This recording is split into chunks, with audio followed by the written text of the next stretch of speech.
Welcome to MindWise, an audio-video podcast that embodies holistic perspective on holistic mental health care, psychology, neuroscience, spirituality, and wellness. I am your host, Dr. Ron Parks, a writer, teacher, and physician. Today, I'm sharing a personal story about my father's self-healing and his discovery of the transformative power of embracing life's natural rhythms, its ebb and flow, by accepting rather than resisting the challenges, losses, and uncertainties of life. His embrace of life's currents and vicissitudes, rather than trying to force outcomes, leads to healing, renewal, and more profound wisdom. His encounter with the river comes to represent life's journey with lessons in acceptance, patience, and flexibility. A father's journey back to himself. My father, then in his 70s, was sitting a short way off from me on a sandy, gravel-like beach that bounded a wide, rapid-flowing river that ran through the mountains through the bottom of the national park where we were staying. The impressive, mighty flowing river absorbed all your thoughts into a splendid display of power, freedom, nature's natural beauty, and the almighty presence. The morning light emanating from the sky, awakening the sense to the river's enormity and nature's presence, seemed to softly filter through the curtains of mental fog and preoccupation like a whisper. He appeared for the first time in weeks to release his tension and despair, the sense of loss and hopelessness. Now he radiated the spirit of someone who had found his soul and regained his footing and sense of purpose. Dad seemed to be returning to his former self for the first time in weeks, after months or perhaps years of struggles, loss, illness, and eventual despair. His health had been weakened by life's hardships, including the tragic death of his two brothers at different times, while they were facing heavy burdens and health issues. Adding to my father's difficulties was the loss of his long-standing business because of a fire during city riots, followed by 2 heart attacks and other health problems, ultimately leading to his sense of despair and sinking into the doldrums. The healing power of a change in scenery. My father's visit to Los Angeles, California, and his stay with me were prompted by my mother's urgent request, as she believed a change of scenery could be healing. My mom, like my dad, had to drop out of school early for many common reasons young people of or her era, when families, especially huge ones, had to leave school early to work. She became the heart and glue of the family during tough times. Her heart and soul were deeply connected to nature. I remember as a young child her always caring and loving for the family, our home, and the wooded yard in the rural setting where we grew up. She would always return to the house with a radiant glow after raking leaves or other outdoor chores, as if communing with the spiritual entire panorama of our existence. As I grew older, I thought of her as a nature mystic, as a friend and colleague described it, with a profound knowing and greater sense of things, and perhaps intuition. It was if she had a more profound understanding when she called to have Dad make the trip. During his Hope for Life and Health saving trip, I was finishing a master's in public health at UCLA in Los Angeles. When he arrived, with his irritable demeanor, weakened health, and sad appearance, my first thoughts was to take him to the beach, the mountains, or maybe into nature. Embracing life's ebb and flow, nature's renewal. My father, my favorite cousin Ricky, and I decided on a trip to a park just north of Los Angeles, the Angeles National Forest, as I remember, a wild, untamed place filled with tree-covered mountains, rocky canyons, and rivers that meandered through the landscape. Its many thousands of acres that served as our green retreat from the troubles of daily life and a place for healing. The San Gabriel River cut through the forest with its clear, winding waters tumbling over rocks, offering a peaceful, steady sound of nature. Some trails range from peaceful walks along the riverbank to climbs up mountain trails, with wildflowers adding color across the hillsides and birds singing. The flowing river through the park seemed to help you relax, release worries, and quiet your busy mind. It turned out to be the perfect destination, a place where you can breathe, clear your head, and find your footing when overwhelmed by life's struggles. Essential for navigating the loose paths through the park. Visiting Natural Park was like a miracle, beyond any of my expectations. After a week of camping out, walking up mountain trails, and even a donkey ride, I could finally take in the majesty and grandeur of the exquisite moment, all in just being there in the heart of nature by the picturesque river that flows down the mountain to its unknown destination, perhaps into our souls. Ebb and flow reflects the nature of rhythms and cycles of life, times of decline and periods of growth or progress. Similar to the tides of a river or ocean, life experiences moments of struggle, loss, and retreat, followed by times of renewal and advancement and hope.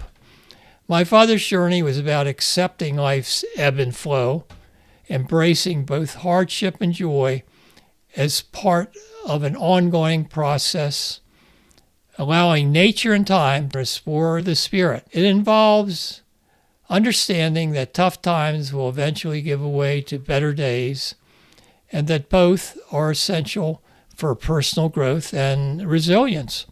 Recognizing the natural patterns in events and receiving immediate feedback provided the information needed to adjust our course, planning, and thinking, embracing flow and wisdom. It reminds me of the 1970 classic book, Don't Push the River. It Flows by Itself, by Barry Stevens. The book has long since vanished from my bookshelf, but I found it now out of print, available in a new edition that includes all the original calligraphic illustrations plus new photographs of the Gestalt community she formed on a ranch.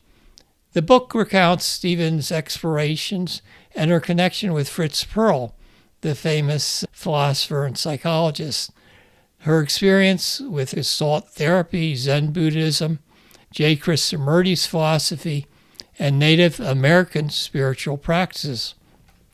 All were aimed at growth, deepening and expanding wisdom, and skills for navigating life's challenge. Insight from the wise sages and spiritual sensibility. My experience also reminds me of the famous quote from the Pirkei Avot. It is not your duty to finish the work, but neither are you free to desist from it. The saying is thought to encourage perseverance and responsibility, reminding us that while we may not complete every vital task in life, we are still obligated to do our part and continue striving. The collection of ethical wisdom sayings from rabbinic sages, also known as Ethics of the Father, is traditional study to inspire personal character development and communal values. To me, the teaching is like the expression, don't push the river. Both highlight the idea that though we often feel compelled to complete a task or project we're involved in, or to succeed for personal gain or achievement, or because we believe it is essential to our well-being or even survival. The best approach is to live our lives doing the best we can with what we know or have experienced already. It is also important to stay flexible and open to new information or revelations that come up to us in the present moment, allowing us to adjust or refine our efforts to meet best the needs of the present and the expected future. Gaining wisdom is a hopeful path for our children and all people, ensuing the survival of our community and society. Wisdom is taught and learned from many sources, passed down from the wise fathers and mothers, educators, teachers, from secular, religious, or mystical backgrounds, or from enlightened sages. The Pirkei Avot might be better rephrased in the modern context as the wisdom of the fathers and mothers, women in their lives and profound teachers of wisdoms and ethics. Clearly, the rabbinic sages were influenced by the many influential teachers in their lives, including women and mothers, and perhaps by profound enlightening experiences during the journey through life, maybe sitting by a peaceful flowing river.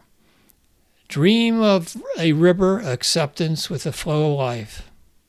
In a dream after my trip with my father, I attempted to swim in turbulent waters for a while and then sat down on the riverbank. I watched the waters glide past, carrying leaves and reflection of the sky, and then something shifted. I felt a quiet surrender and release of the need to control. The river was moving, always moving, even without my interference. Its pace was perfect, even if I couldn't see the destination. That moment stayed with me after waking. It was as if the dream whispered, "You don't have to push. You only need to be adaptable and flexible and stay in the flow." I have since had dreams of lovely flowing rivers, both serene and sometimes turbulent, threatening at times. It moved always with a determined certainty, flowing towards a destination I could not see.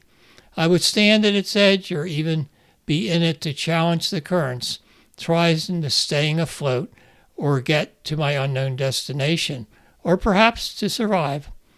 My urgency or necessity was resisted by the water's flow with a mind and pace of its own, indifferent to my efforts. As I woke, I would often think that the river was more than water, it was life itself. Now I sit with my early morning thoughts. I realize the wisdom in that simple dream story. Life is a river. Dreams are gentle messengers, reminding us to trust the flow. We cannot rush growth, love, or healing. We can only show up and be present, be patient, and let our existence in life move with the current. So today I will choose not to push the river. I'll choose to listen, learn, and let life unfold, reveal itself, and move at its own pace, because in the end, the river embodies an essential piece of spirit and wisdom. Points to ponder. We live in a world that values speed, achievement, and control. Deadlines approach, goals multiply, and the pleasure to make things happen hums like a constant background noise. I felt the restless urge to force progress, to bend time to my will, but the river in my dream reminded me of something I often forget. Life has its own rhythm. When we push the river, we fight against nature.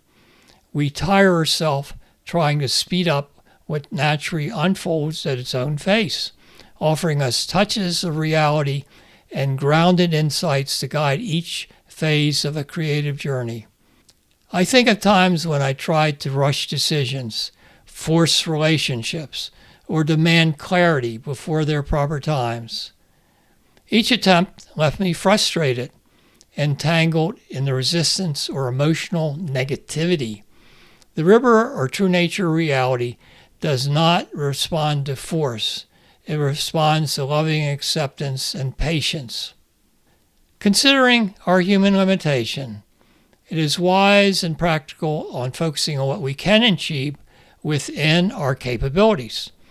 Often we overlook much of nature and the larger perspective beyond our limited understanding. The wisdom of our ancestors often offers crucial insights into our intentions and direction, often helping us avoid being trapped in a narrow view of the larger unknown context in which we find ourselves, in the bubble of our personal reality. It emphasizes the patience, avoiding quick judgments or conclusions, and living with greater acceptance and surrender to what arises so that we can meet our needs and those of others. We should stay flexible and adaptable to what happens and what new things come to light. What was once unknown but is now revealed through the experience, contributing to our knowledge and wisdom, which are essential for making sound decisions. For a complete article or references, go to parksmd.com, parksmd.com, and the library of all posts found on that site. For inquiries, go to parksmd/scheduling. I appreciate your interest. Please share this with others. Thanks to Sean Parks, editor and project manager, for his valuable contributions in editing.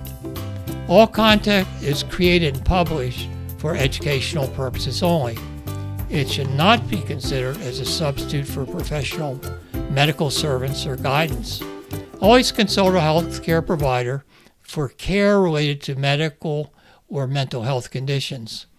This communication does not provide medical diagnosis, recommendations, treatments, or endorsements. Thank you.